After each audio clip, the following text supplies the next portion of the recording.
समय के बीच के वहाँ बहुत ही सार बात आपको बतलाई जाती है। और एक एक बात ऐसी है कि जो कल्याण करने वाली, मुक्ति के देने वाली, या यूं कहो कि परम पद की प्राप्ति कराने वाली। अपना जो सत्व है, अपना जो हक है, जैसे शरीर है, जैसे अपने इंद्रियां हैं, या अपना जो पैसा है,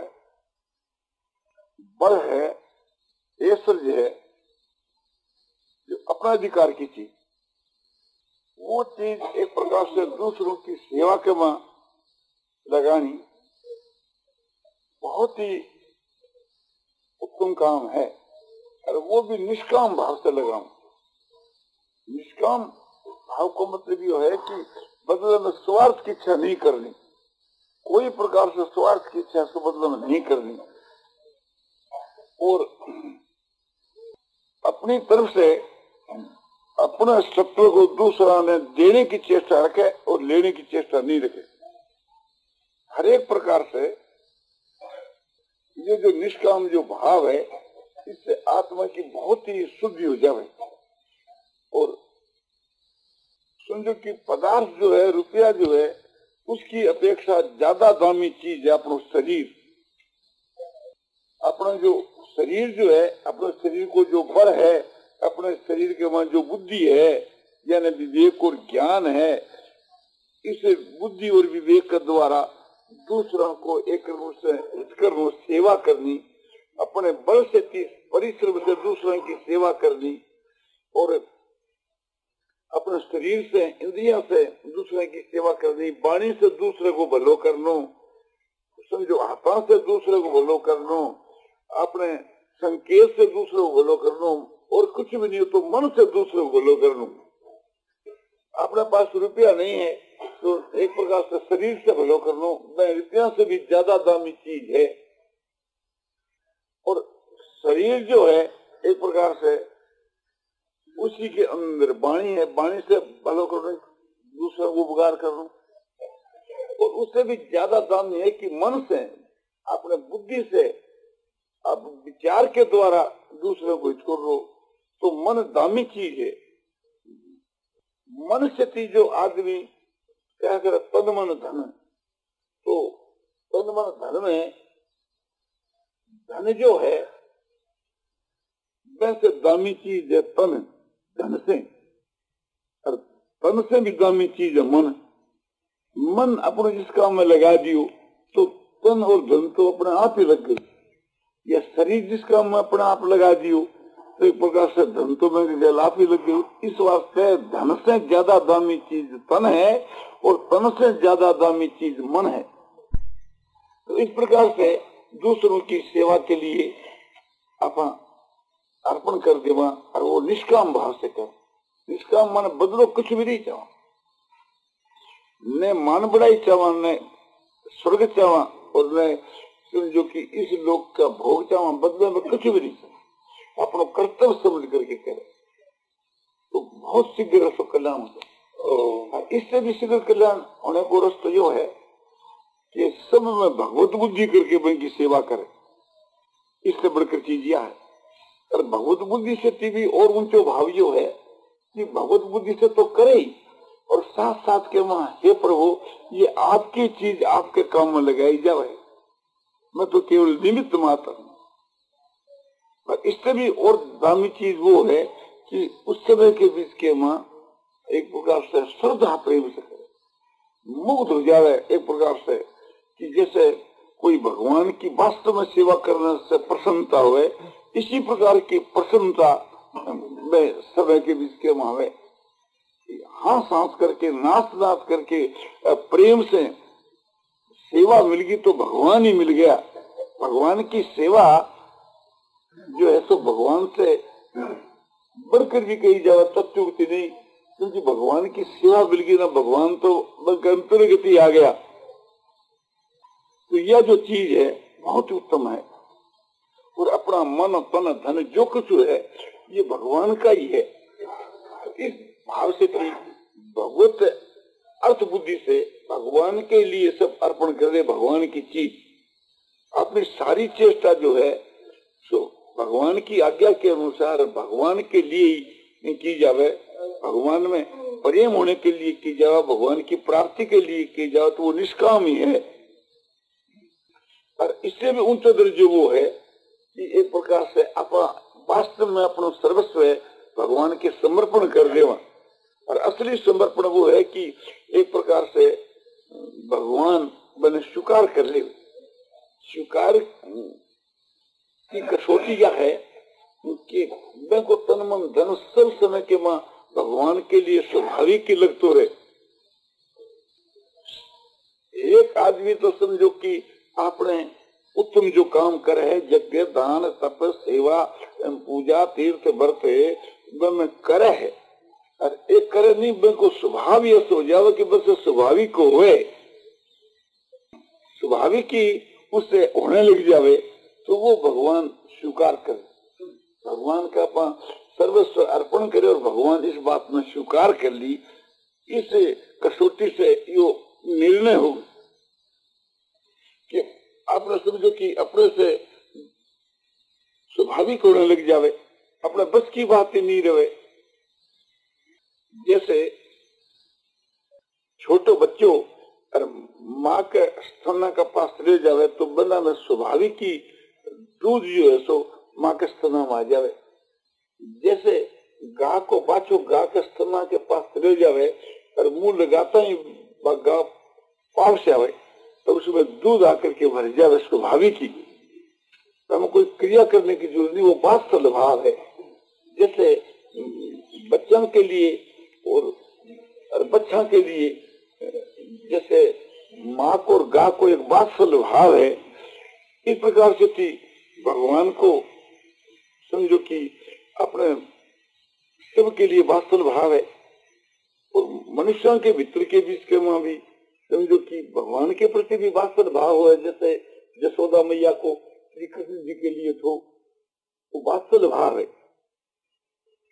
और मैं जो आपने बात बतलाई वो आत्मनिवेदन की बतलाई। आत्मनिवेदन माना अपना सर्वस्व भगवान के समर्पण करने की बात। ये एक प्रकार से सर्वस्व समर्पण करने की जो बात है, यह भगवान की प्राप्ति के लिए बहुत ही शुभ उपाय है। भगवान की चीज भगवान के अर्पण कर दी, अपने तन मन धन सब भगवान के समर्पण कर दी। जैसे गोपियां जो है सो सर्वस्व अपने भगवान के समर्पण कर दी। तब दूसरी बात बतलाई जावे। दूसरी बात यह है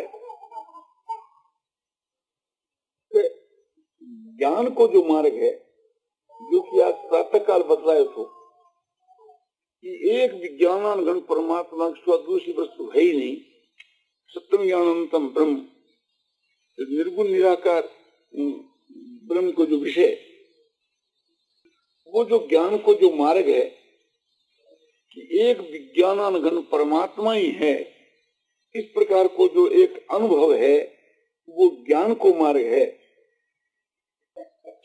भगवान जो है सो ज्ञान स्वरूप है, जिसके लिए बताया कि ज्योतिषामपि ज्योति तम से परमुच्यते ज्ञानं ज्ञेयं ज्ञान गम्यं हृदि सर्वस्वेष्टितम्। वो परमात्मा ज्योतियों का भी ज्योति है, सारी ज्योतियों का प्रकाशक है। साक्षात परमात्मा समझो कि सूर्य चंद्रमा अग्नि आदि के मार इनकी ज्योतियों के बीच के मार समझो कि अपने भगवान ये तो व्यापक हो रहे हैं, उन्हीं से इन सब की ज्योतियां हैं। जो भगवान को एक ज्ञान स्वरूप को जो ध्यान है, चेतन स्वरूप को जो ध्यान है, और हम लोगों के बुद्धि के भीतर में जो ज्ञान है, ये भगवान से ही ज्ञान है। इस वास्ते भगवान के बुद्धि मतों की बुद्धि तो बुद्धिमानों के मां जो बुद्धि है वो मैं हूँ, तो वो भगवान ही ज्ञान स्वरूप के बीच में परिणित है। भगवान ही चेतन स्वरूप के बीच के मां जीवों के भीतर में जो चेतनता जागृति है भगवान से ही है। और तम से परे, तम से भगवान पर है। पर माने समझो कि जैसे अंधकार है तो अंधकार से पर क्या है कि प्रकाश, तो जो प्रकाश है भगवान ही प्रकाश के रूप में परिणित हुए। और तम मन है अज्ञान को, अज्ञान से परे क्या है कि ज्ञान, तो ज्ञान जो है एक प्रकार से थी भगवान को स्वरूप है। और तम नाम है जड़ माया को, तो माया से परे जो है समझो कि चेतन है सो परमात्मा को स्वरूप है। ऐसे जो परमात्मा को जो स्वरूप है वो तम से परे कैसे है कि ज्ञान स्वरूप है, चेतन स्वरूप, केवल समझो कि अपने शुद्ध चेतनता सारे मनुष्यों के भीतर में जो एक प्रकार से ज्ञातापन है वो सब भगवान से ही है। जितने जो है सब में जो जानकारी है, ज्ञातापन है, दृष्टा साक्षी पड़ो है तो भगवान से है। भगवान समझो कि दृष्टा साक्षी चेतन है। इस प्रकार से उस चेतन को जो ध्यान है, चेतन को जो ज्ञान है, ज्ञान के अनुसार ही जो एक समझ है, ज्ञान के अनुसार ही, और मैं के अनुसार मैंने बिल्कुल लक्ष्य है कि भाई एक चेतन ही है, तो वो इस प्रकार के समझ करके में जो स्थिति है वो ही ध्यान है। तो ये एक बहुत ही उच्च कोटि की चीज है। तो कैसे वो परमात्मा का स्वरूप है कि ये स्वरूप है, जानने में आने योग जो चेतनता, जानने में आने योग जो, जैसे भगवान दृष्टा है, साक्षी है, चेतन है, बोध स्वरूप है, ज्ञान स्वरूप है, इन शब्दों को सुन करके के जो एक चेतनता को भाव दिल के माव है वो एक प्रकार से भगवान को चिन्मय स्वरूप है, जानने में आने वालों चिन्मय स्वरूप, और वो ज्ञान के द्वारा ही जाना जा सके। ज्ञान गम्यम, ज्ञान के द्वारा ही परमात्मा को ज्ञान होए। वो पूछो ज्ञान है कि ब्रह्म ज्ञान, आत्मज्ञान, उस आत्म ज्ञान के द्वारा ही आत्मा को ज्ञान हुए, उस ब्रह्म ज्ञान के द्वारा ही ब्रह्म को ज्ञान हुए। तो ब्रह्म जो है चेतन स्वरूप है, ज्ञान स्वरूप है। इस प्रकार वो जो अपने ज्ञान के द्वारा जो जाननो है वही असली जाननो है। और वो परमात्मा जानने के योग ये स्वरूप परमात्मा सबके हृदय के में आत्मा रूप से विराजमान है, चेतन रूप से विराजमान है। हम सबके भीतर में जो चेतनता है, जो ज्ञातापन है, वो परमात्मा का स्वरूप है। इस प्रकार से परमात्मा के स्वरूप को जो अनुभव है, जो ज्ञान को मार्ग है, तो इस ज्ञान के मार्ग से उस परमात्मा की प्राप्ति हो जाती है, निर्गुण निराकार ब्रह्म की प्राप्ति हो जावे। देखो विस्तार समझो, युक्ति आज प्रातः काल बतलाई थी, वह आनंद की प्रधानता थी।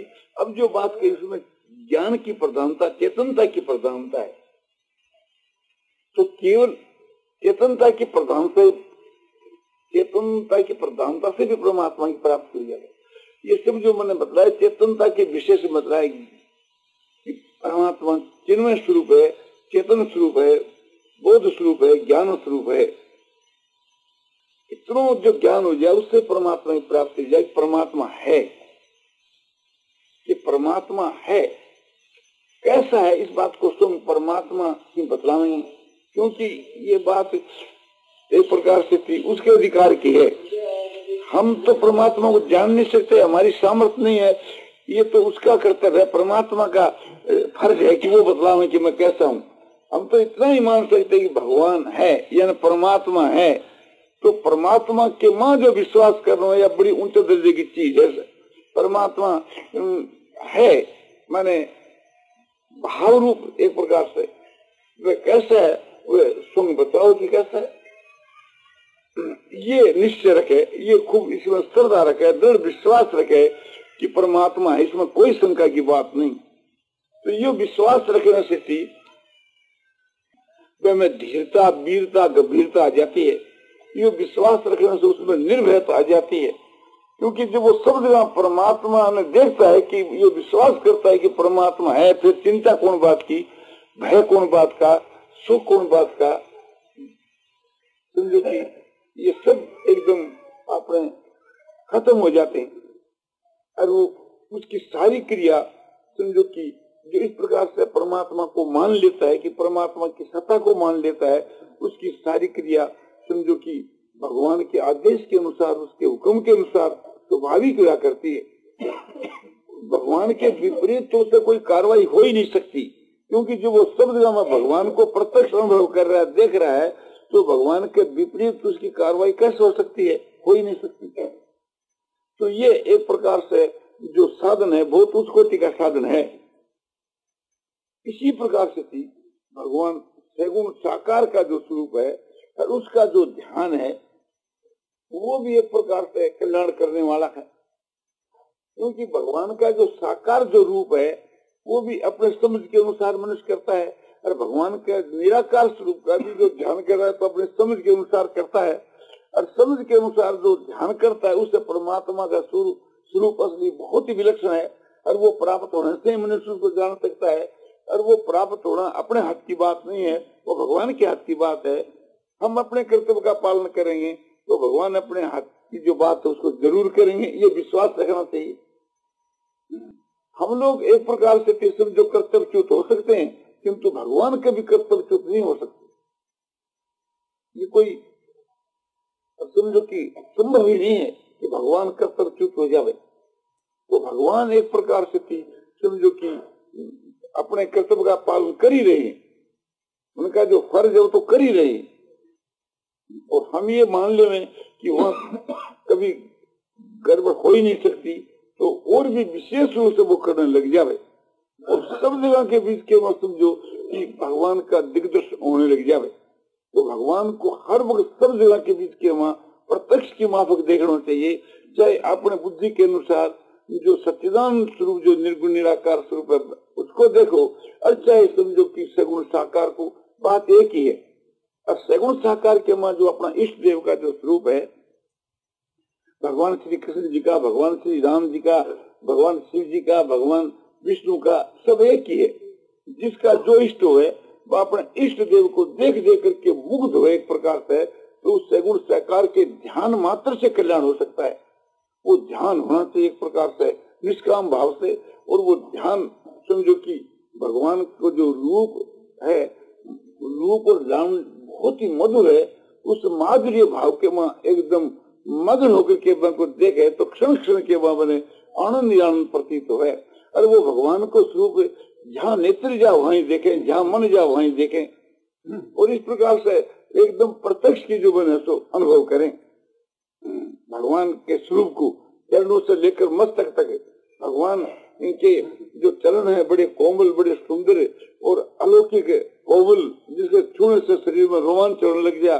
इसी प्रकार से भगवान के दोनों पीढ़ियां, दोनों गोडे, दोनों जंघें, और इसी प्रकार से भगवान को अपने सारो शरीर, भगवान की जहाँ कमर खूब पतली, नाभि गंभीर, और छाती जिनकी चौड़ी और भुजा एक रूप से खूब लंबी, अजान बाहु, और गला जिनका बहुत सुंदर, ठोडी एकदम चमकीली, और होठ एकदम जीव फल की माफक है, और मानो अमृत सूर्य है, और दांतों की पंक्ति मानो एक प्रकार से कोई मोतियों की पंक्ति, और नासिका से सुंदर कपोल, गाल एकदम चमक रहे, कान जिनके विशाल है, दोनों नेत्र एकदम खुले हुए हैं, प्रेम से भगवान देख रहे हैं, नेत्रों के द्वारा प्रेम की, ज्ञान की, आनंद की मानो वर्षा कर रहे हैं। एकदम प्रत्यक्ष भगवान समझो कि आपने वितीर्ण कर रहे हैं अपने गुणों का, क्षमा, दया, शांति, समता, संतोष, सरलता आदि जो भगवान के अनंत जो गुण है उनकी एकदम भगवान वर्षा कर रहे हैं, और हम उससे मगन हो रहे हैं। भगवान के दिव्य गुणों करके समझो कि आपने हम मगन हो रहे हैं। सारे दिव्य गुण मानो सागर की माफक हमारे पर उजड़े हुए हैं। दिव्य गुण जो है वो निराकार होते हैं, तो ऐसे दिव्य गुणों के सागर के मानो हम डूबे हुए हैं। हमारे बाहर भीतर नीचे ऊपर सब जगह के माँ समझो कि उस विज्ञान परमात्मा के गुण परिपूर्ण हो रहे हैं, और वे भगवान हम लोगों को अपने प्रेम से देखते हैं, और परम दया भाव से देखते हैं, करुणा भाव से देखते हैं, हम लोगों को सम भाव से देखते हैं, और देख करके नेत्रों के द्वारा समझो हम लोगों को तृप्त कर रहे हैं, मुग्ध कर रहे हैं, और हम एकदम उसके प्रेम में, आनंद में, ज्ञान में एकदम मुग्ध हो रहे हैं। ये प्रेम जो है आनंद है, ज्ञान है, समता है, शांति है, सरलता है, संतोष है, क्षमा है, ये सब भगवान के अनंत गुण हैं। और एक एक गुण चिन्मय है, चेतन है और दिव्य है और अलौकिक है। ऐसे गुणों के सागर में हम स्नान कर रहे हैं। वे हमारे मन में, बुद्धि में, इंद्रियों में, शरीर में, रोम रोम में, अणुओं के वहां परिपूर्ण हो रहे हैं। और अवगुण इत्यादि जो हमारे सब नाश हो गए, उनके आभास स्थिति, उनके समझो ऐसा भगवान का ध्यान हम हर समय में करें। भगवान श्री राम का, भगवान श्री कृष्ण का, भगवान श्री विष्णु का, सबका ही ध्यान इस प्रकार से हो सके। इसलिए मैंने एक प्रकार से माने सबको ही को गुंजाइश दी, इसलिए किसी स्वरूप का नाम नहीं लिया। तो ऐसा जो भगवान का जो एक स्वरूप है, जिनका ललाट एकदम चमक रहा है, जिनके केस एकदम चमक रहे हैं, जिनके मुखारबिंद के चारों तरफ समझो अपने प्रकाश की किरण खिली हुए, जिनके वहां पृथ्वी से बढ़कर के क्षमा, चंद्रमा से बढ़कर के जिनमें शांति है, कामदेव से बढ़कर सुंदरता है, ऐसा भगवान का एक अलौकिक स्वरूप है, जिसके रूप और लावण को देख करके मनुष्य एकदम मोहित हो जाता है, मानो भगवान हमारे ऊपर जादू कर रहे हैं, नेत्रों की दृष्टि डाल करके और उनको मानो मोहित कर रहे हैं। इस प्रकार से थी समझो कि भगवान के सगुण साकार स्वरूप को देखे, जहाँ नेत्र जाओ वहीं देखे, जहाँ मन जाओ वहीं देखे। भगवान तो निराकार रूप से सब जगह है ही, और साकार रूप से थी भगवान एक प्रकार से जहाँ देखे वहीं प्रकट हो सकते हैं, व्यापक ठहरे ना। इस वास्ते सब जगह भगवान है, ऐसा कोई स्थान नहीं कि जहाँ भगवान नहीं हुए। ऐसे अपने इष्ट देव भगवान के स्वरूप को देख देख के मुग्ध हुए, तो ये ध्यान से थी सो कल्याण हो जावे। वाणी से उसके नाम का जप करें और मन से उसका ध्यान करें, बुद्धि से उसका निश्चय करें।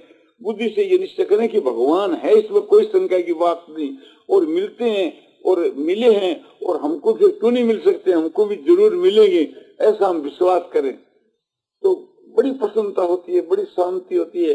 और एक जितनी श्रद्धा बढ़ती है, जितना विश्वास बढ़ता है, उतना साथ साथ में प्रेम बढ़ता है, जितना प्रेम बढ़ता है उतनी प्रसन्नता बढ़ती है, और जितनी प्रसन्नता बढ़ती है उतनी शांति होती है। इस प्रकार से थी समझो कि साथ साथ के बीच के वहाँ भगवत भाव से वो भावित होकर के एकदम मुग्ध हो जाता है, तो भगवान उसको तुरंत से प्राप्त हो जाते हैं। श्रीमन नारायण नारायण नारायण नारायण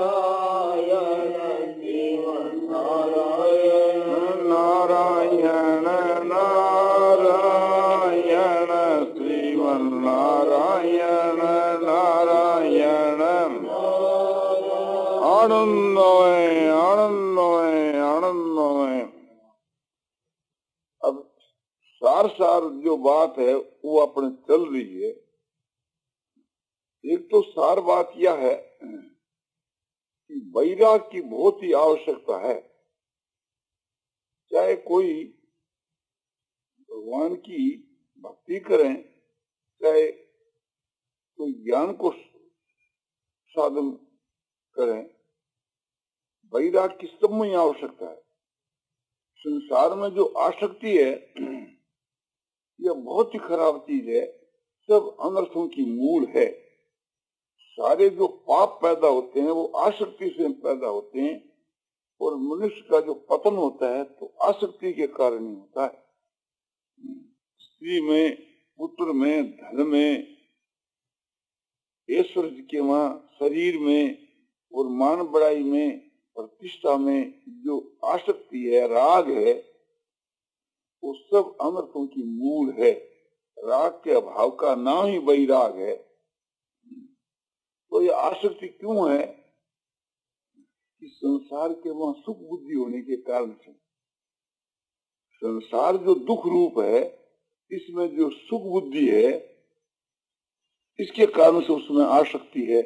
सुख सबको ही चाहते ही है, और वास्तव में सुख है नहीं। जैसे पतंगे जानवरों की दीपक के वहां आसक्ति है, दीपक की शिखा में क्यों आसक्ति है कि उनको सुख बोध होता है।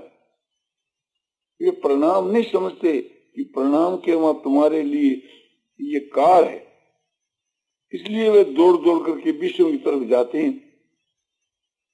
तो वास्तव के बीच के वहां जो है वे तो जानवर हैं, उनको तो ये पता नहीं है कि ये तुम्हारा काल है। उनको तो अपने आंखों से सुख प्रतीत होता है,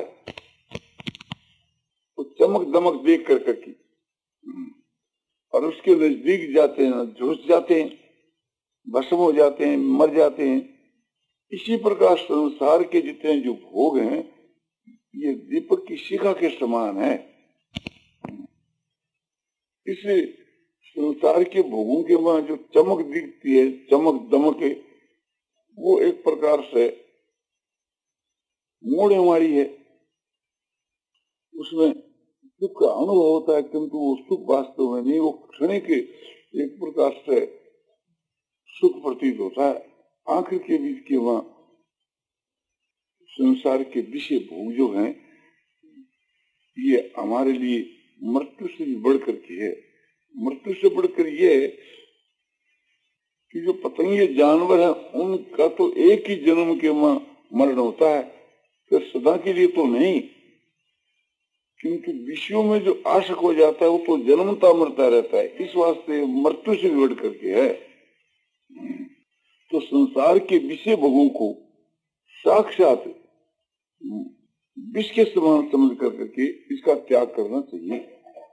और त्याग तभी होता है कि जब वैराग होता है। बिना वैराग के उनका त्याग होना संभव नहीं है, कठिन है। ये सुख बुद्धि क्यों है? अज्ञान के कारण से। जैसे पतंगे जानवरों को ये ज्ञान नहीं है, उनमें बुद्धि नहीं है, विवेक नहीं है, इसलिए एक दूसरे काल के मुख में जाकर पड़ते हैं। और हम लोग मनुष्य होकर के भी हम लोगों को यदि ज्ञान नहीं है तो जानवरों के समान ही हुए। हम लोग मनुष्य है तो हम लोगों को ज्ञान होना चाहिए। संसार के जो विषय भोग हैं, उसमें जो हमारा समय जाता है, वो समय तो एक प्रकार से काल के मुख में गया ही। किंतु विशेष दुख की बात तो यह है कि भावी के बीच के वहां एक प्रकार से हमारा सर्वनाश हो जाता है। भावी के बीच के वहां समझो लाखों करोड़ों वर्षों का, लाखों करोड़ों जन्मों का कोई ठिकाना नहीं। इस बात को ख्याल में रख करके और इसका नाश करना चाहिए, इस आसक्ति का नाश करना चाहिए। इसी का नाम अज्ञान है। महर्षि पतंजलि कहते हैं कि संसार जो दुख रूप है, इसमें जो सुख बुद्धि, इसका नाम अविद्या